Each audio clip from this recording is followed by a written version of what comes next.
এবার মুক্তি পেয়েছে সোলজার সিনেমার ফার্স্ট একটি লুক। প্রকাশিত প্রথম লুকেই সোশ্যাল মিডিয়ায় পুরো ঝড় তুলছে। রক্তমাখা মুখ, চোখে আগুন, মুখ খুলে চিৎকার করা সেই মুহূর্ত দেখে বোঝা যাচ্ছে এটা কোনো সাধারণ চরিত্র নয়। এ যেন এক ভয়ঙ্কর প্রতিশোধের গল্প, যার মুখ জুড়ে রক্ত, চোখে আগুনের ঝলক আর গলায় ফেটে পড়া শিরাগুলো যেন বলে দিচ্ছে এই মানুষটা কিছু হারিয়েছে, এখন শুধু প্রতিশোধ বাকি।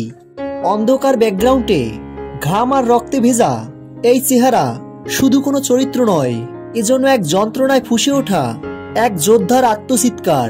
মাথা উঁচু করে আকাশের দিকে তাকিয়ে মুখ খুলে চিৎকার করছে, যেন বলছে এবার আমার পালা। শাকিব খানের এই সোলজার সিনেমাটি নিয়ে ভক্তরা অনেক বেশি এক্সাইটেড। এই সোলজার সিনেমায় শাকিব খানকে এক ভিন্ন লুকে দেখতে পেল দর্শকরা। প্রিয় দর্শক মণ্ডলী, শাকিব খানের সোলজার সিনেমার ফার্স্ট লুক ট্রেসারটি কেমন লেগেছে আপনাদের কাছে? ভিডিও নিচে কমেন্ট করে জানিয়ে দিন।